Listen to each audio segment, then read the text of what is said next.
Good morning, good afternoon, good evening, wherever you're watching me today. My name is Peter. Welcome back to Invest with Peter. So today I'm going to be talking about why you must stay away from European stocks because they might go to zero. But before then, let me talk about UK, what's happening, and how we become a laughing stock, right, to some countries and all that stuff. Oh, I don't know what to say about these people.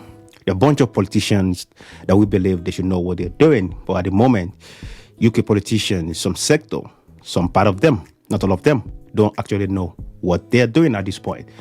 Well, last week so many things happened, right? Pounds was all over the place and people were confused what's really happening and all that stuff. Well, I'm going to be talking about that today. I'm going to be talking about Tesla boards, the conference that Elon Musk and these people had on Friday and Saturday. I'm going to talk about that. I'm going to talk about Nord Stream 2 that was sabotaged and the stocks that I said you should stay away from. So if you can wait till the end of this video, you'll probably get a bunch of information that's probably going to be useful for you this week and beyond. Now, let's talk about UK economy, quickly. So United Kingdom, is actually practicing a crazy microeconomic policy at this point, printing more money and also tightening. That's what we call QE and QT. QE is quantitative easing and quantitative tightening. So the meaning is QT is when the government stop buying bonds, trying to save the market, trying to reduce liquidity out of the market. So that's when they are doing QT, quantitative tightening. Quantitative easing when the government come to the rescue by buying more bonds, bringing down interest rate and all that stuff. So United Kingdom is playing two games at a time, which is quite confusing. And that's just crazy. No economy do that. And some even referring to United Kingdom economy as they're playing it as a developing economy, like emerging economy, comparing to like Asian, some African economy and all that stuff, right? That's what some economic analysts actually played out and all that stuff. To the extent that IMF actually come to the rescue and start saying UK should rethink about their policy and all that stuff, that where they're going to is not going to save the situation because pound sterling is going to become rubles at this point if they're not careful, if UK is not very careful. And pound sterling is also global reserve currency, because if you take this the top G7 countries, their currency are reserve currency. United States, UK, Japanese yen and all that stuff. So UK is actually playing with something that's going to blow at their face at this point. And also the people of UK were wondering, did we actually elect these people to be there to do what they're doing, or are they confused at this point? This week, this morning, Liz Truss was interviewed by a lady on the TV, and she actually put this geezer Kwasi Kwarteng under the bus by saying, well, the idea of cutting the tax for the rich people comes from Kwarteng, so that's his own ideology and all that stuff. I was like, why will the prime minister put a chancellor you chose to under the bus like that? You don't just pinpoint people like that. If he's made a mistake and all that stuff, hold it up and tell people, well, we made a mistake, we're going to readdress this issue and all that stuff. She just said, well, it was his choice to cut taxes for the riches and all that stuff. So it wasn't from me, it wasn't from conservative and all that stuff. Well, I don't want to bore you with that anyway. So, but UK, if UK is not very careful, they're going to run themselves to the pit at this point. So let's go to what I'm going to be talking about. The Nord Stream 1 and 2 was sabotaged last week. And the funniest part of it is during summer, right? CIA actually said, well, Germany, we believe in the nearest future, Nord Stream might be attacked or might be, might have a bit of attack. They just trying to a potential attack might occur to Nord Stream and all that stuff. And actually in February, just after the invasion of Ukraine, right? The President Biden came up and said, well, there's a way we're going to deal with them. I'll let you watch this video. If Russia invades, that means tanks or troops crossing the border of Ukraine again. Then there will be no longer a Nord Stream 2. We will bring an end to it. How will you do that? Exactly, since the project and control of the project is within Germany's control. we will, I promise you, we'll be able to do it. Now, you've seen what he said, right? So, how will you justify what he said now? Because he said they're going to be attacked. US is going to get rid of Nord Stream. So are we going to be blaming Ukraine at this point that maybe Ukraine is trying to buy their time, or they're trying to do this now so that they'll get sympathy from the Western country and get more support from the West? Or you think Russia actually is behind this because they actually want to cut Europeans out of Nord Stream 1 and 2? But I think, Russia actually invested 11 billion US dollars into this infrastructure. Why will they gonna take it and just take it out of the system? I don't think. Well, I don't know. Nobody know what happened, but I believe something is fishy around there. Is it the US? Is it Ukraine or the Russian, or probably some gangster that just did that to that pipeline? But what we believe is that at this point, Nord Stream 1 and 2 is out of the case now. So EU has to look elsewhere to get their gas for this winter, because this winter is going to be very cold and all that stuff. So without leaving that, let's talk about what's happening in Russia. Russia at this point, Putin said Russians should apply to join the army to fight this war and all that stuff.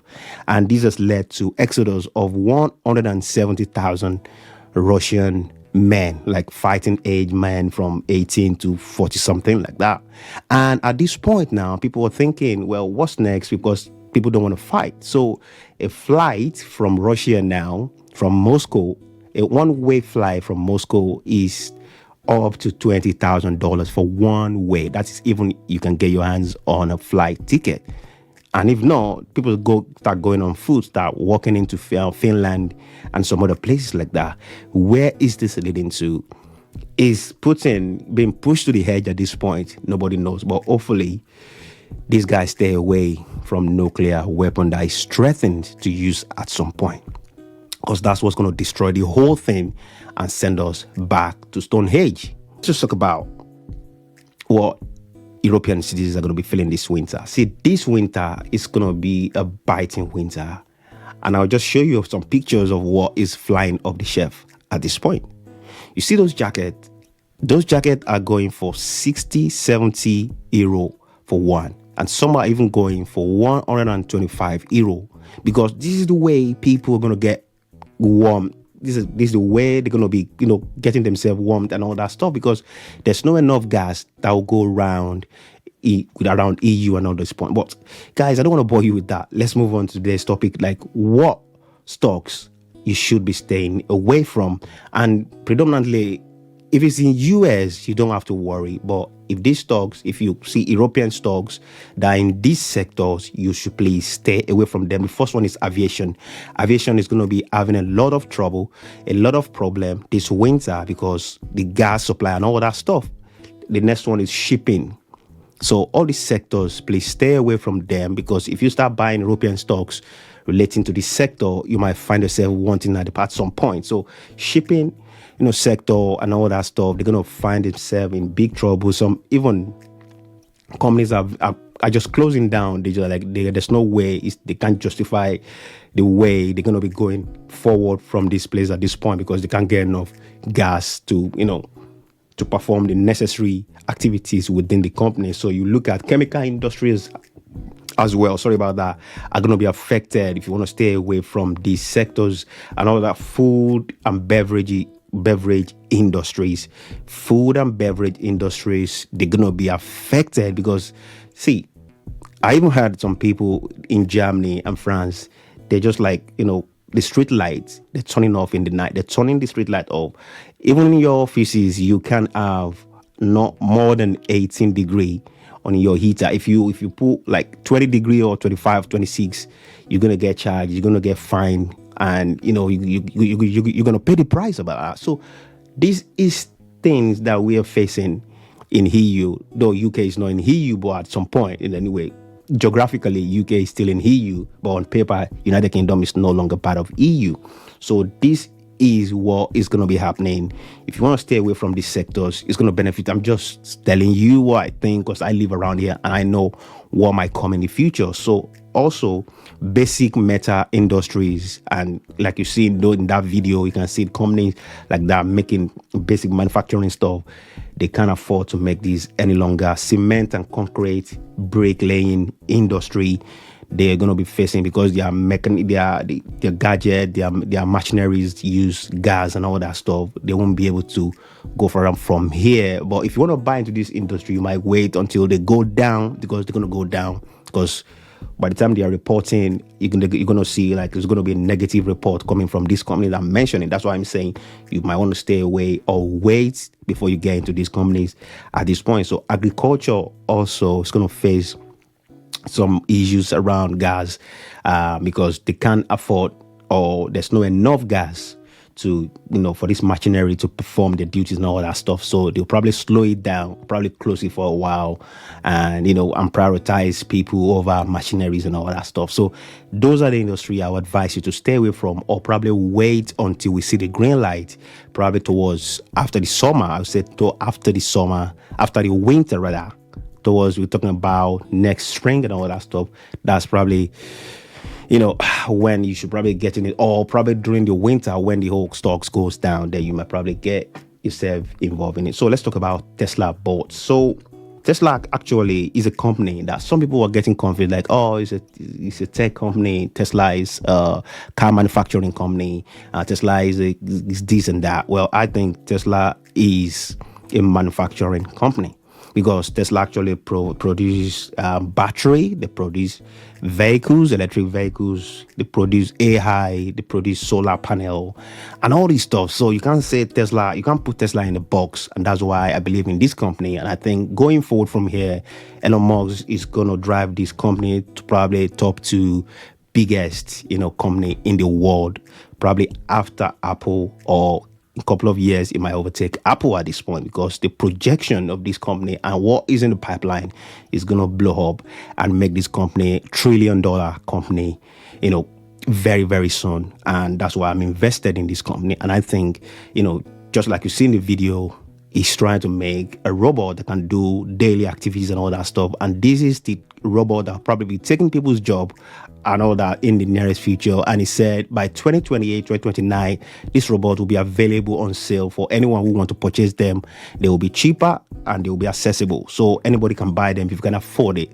So looking at these, and we know future is going to be robotic and AI computing. So we believe that this is the future, and why I don't see any reason why you will not be investing in this company. Guys, I don't want to waste your time. I think I've said a lot today, and I will see you next week. Thanks for subscribing.